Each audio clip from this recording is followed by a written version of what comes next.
Ya pemirsa, kita lanjutkan kembali Prime Time Talk malam hari ini. Setelah buku Misbahun diluncurkan, kasus Bank Senturi kembali dibicarakan. Dan hal ini ternyata mengundang banyak komentar dari elemen masyarakat. Terlebih lagi karena buku ini menyebut-nyebut dan menyeret-nyeret nama mantan Presiden Republik Indonesia yaitu Susilo Bambang Yudhoyono dan juga mantan Wakil Presiden di era Pak SBY yaitu Budiono. Kita simak sama-sama apa testimoni dari masyarakat berikut ini.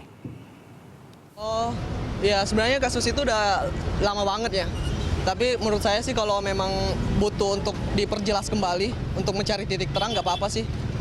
Untuk masyarakat mungkin masih banyak yang pengen tahu mengenai kasus itu, nggak apa-apa sih menurut saya. Ini kan ada curigaan melibatkan juga Budiono dan SBY ini. Oh. Presiden Wakil Presiden, tanggapannya gimana?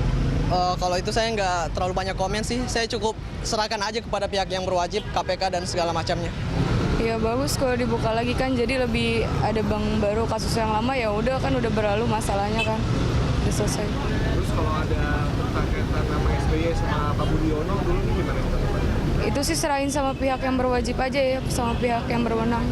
Jadi nggak. Kalau berdua ini terlibat ya? Apa? Yakin nggak kalau SBY dan Budiono terlibat? Nggak sih, nggak yakin. Ya, saya rasa dengan diungkapnya kasus Senturi ini lebih bagus karena masyarakat lebih tahu, lebih jelas nggak terkatung-katung tentang kasus Senturi ini. Terus kalau ada kemungkinan terbawanya nama SBY dan Pak Budiono, gimana tanggapannya?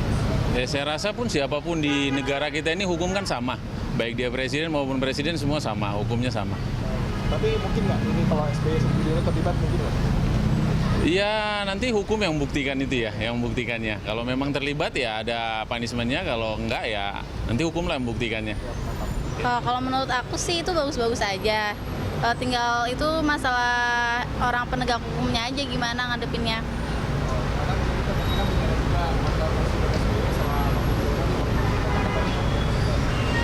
Aku sih nyerahin ke pemerintahannya aja gimana nantinya. Iya. Saya sangat setuju dengan dibukanya kembali kasus Senturi ini. Mungkin akan terbuka kasus-kasus yang lain dan siapa saja yang terlibat di dalam kasus korupsi ini. Ini menarik nih, ada yang terlibat juga. Kalau misalnya mantan Presiden SBY dan mantan Presiden Budiono terlibat, gimana tanggapannya? Wah, kalau saya sih lebih mendukung siapapun yang terlibat dan harus dihukum sesuai hukum yang berlaku di negara. Ya baik pemirsa, itu Vox Pop atau Vox Populi, Vox Populi, Vox Day kan, suara rakyat, suara Tuhan, Bang Palmer. Saya setuju sekali suara rakyat, suara Tuhan, dan saya setuju dengan pendapat mereka. Hanya masalahnya itu kan yang mereka kehendakin adalah dibuktikanlah oleh penyidik, oleh penuntut umum, gitu loh. Lewat mekanisme hukum. Kan? Itu jalan. Apa jaminannya politik nggak nyenggol-nyenggol hukum? Nah, itu tidak ada yang jamin itu. Namanya juga kehidupannya selalu. Kan Pak SBY sudah tidak jadi presiden lagi. Saya kira kalau dulu orang selalu bilang, wah ini kan masih jadi presiden nggak tersentuh lah. Sekarang nggak jadi presiden ya. Kalau mau buka ada. Tetapi terhadap apa yang dinyatakan oleh Misbahun, kita tidak diam loh. Kita sedang mempelajari dan akan mengambil suatu langkah kalau memang sekiranya berlebihan. Nah, ini menarik. Ya. Langkah apa kira-kira? Belum tahu. Sebab begini Bang Palmer, Pak SBY ini kan suka tergelitik nih. Kalau ada hal-hal yang langsung menyerang karakter pribadi beliau. Ya. Urusan ini sensitif sekali. Kok sudah beberapa jam, beberapa hari Twitter tidak menyinggung soal ini gitu. Ya. Kenapa beliau diam soal bukunya Misbahun ini? Ya beliau ya diam aja. Nggak mungkin, pasti ada apa-apa nih. Dalam arti mungkin melihat juga reaksi eskalasi daripada komentar orang, reaksi dari media ya. Masukan Anda apa kepada beliau soal ini? Saya belum beri masukan, jadi Anda tidak selalu saya memberi masukan kalau tidak diminta. Tetapi untuk kali ini saya menemukan dan kebetulan dari Berita Satu menanyakan karena tahu saya pengacara beliau, pengacara keluarga, ya saya ditanyakan, saya beri penjelasan karena saya ikuti kasus ini dari awal. Jadi saya kembali dulu sedikit ya. Bahwa kalau yang mau tahu apa sih bailout itu dan kemana uangnya kan, prinsip dari pembuktian itu loh harapan rakyat itu kita jawab. Follow the money. dari mana uang itu terbit dan lari kemana, supaya jangan membuat terus-terusan Pak SBY jadi korban. Ada nggak lari uangnya ke Pak SBY? Kalau ternyata larinya ke Urusan hukum, Cikeas, itu urusan hukum, tidak ada permasalahan. justru Karena malah harus dibuktikan begitu kan? justru bukan hanya ke Cikeasnya dibuktikan, prinsip dulu, prinsip asas ini, asas itu di atas dari apa yang tertulis loh. Asas itu adalah udah sama dengan kesakralan dari undang-undang, ya. Dia harus sistem berjalan adalah didasarkan pada pembuktian.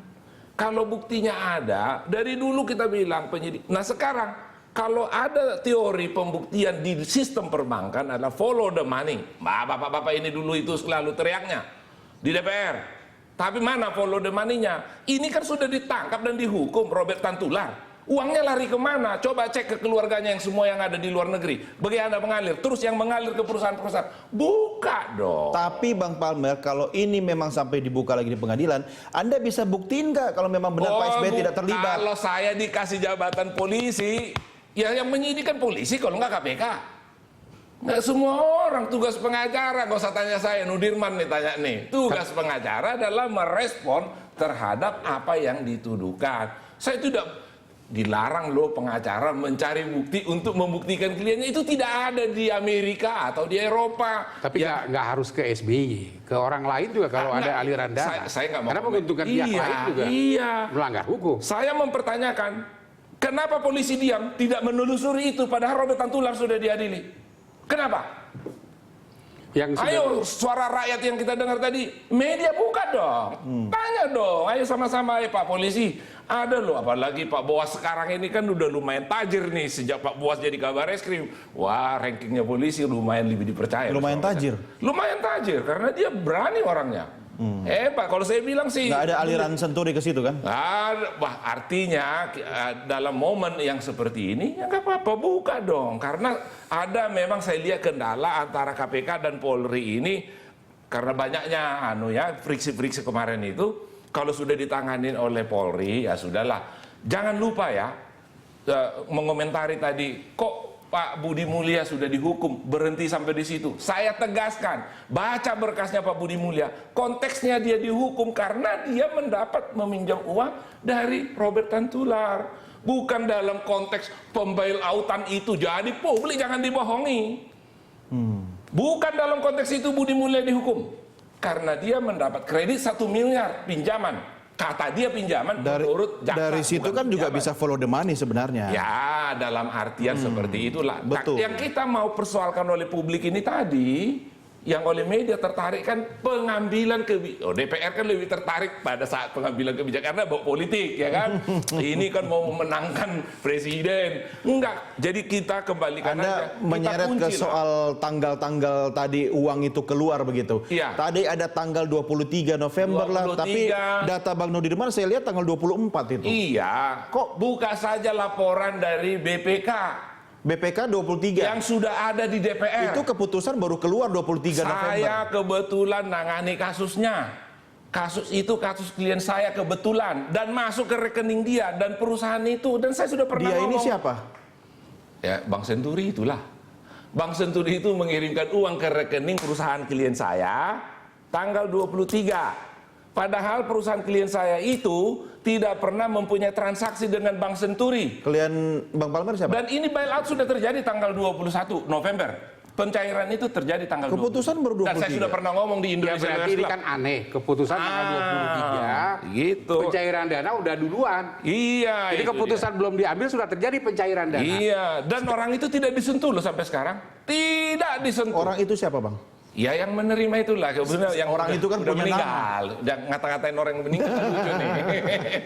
Penerimaan ini kan orang DPR tahu lah. Ini juga misalnya contoh Budi. Saya lihat juga di situ kan keputusannya tanggal 23, 24 transaksi pencairan gitu kan. Kalau misalnya nih seperti statement Bang Palmer kita pinjam, 23 ada, sebelum juga ada. Ya kan? 23 yang setahu saya rekening yang masuk ke rekening 23 itu sekitar 68 miliar. Oke, soal jumlah kita kesampingkan dulu. Berarti kan memang sudah ada niatan untuk melakukan bailout gitu kan? Untuk melakukan pencairan begitu kan? Jangan jauh-jauh, ini aja sudah jelas aturan mengatakan hanya 2 miliar yang dijamin oleh negara.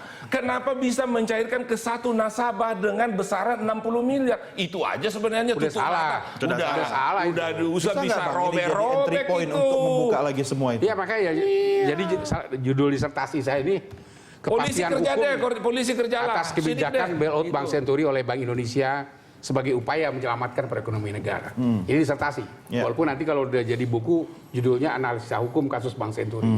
Nah yang menarik di sini seperti Kalau tadi jadi sudah buku gambarnya jangan seperti ini ya. Sudah ada foto orang di sini. Ya itu udah tendensius, Tendensius nggak boleh itu. Ah, iya betul, kalau itu setuju Jadi, tendensius. jangan Ini kan urusan pengadilan kalau kayak begini. Iya. Ya.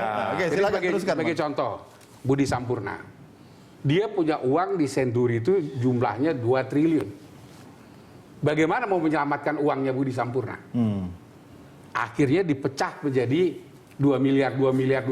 Berkali-kali. Berkali-kali, Dan beribuan kena kali. pencucian uang karena digunakan perusahaan yang tidak ada transaksi. Salah satu itu perusahaan yang saya bilang tadi. Yang sudah meninggal itu. Ya. Jadi ya, inilah- sebenarnya ada orang yang lain kok di situ. bukan Inilah yang hanya nggak boleh, beliau. yang dilarang.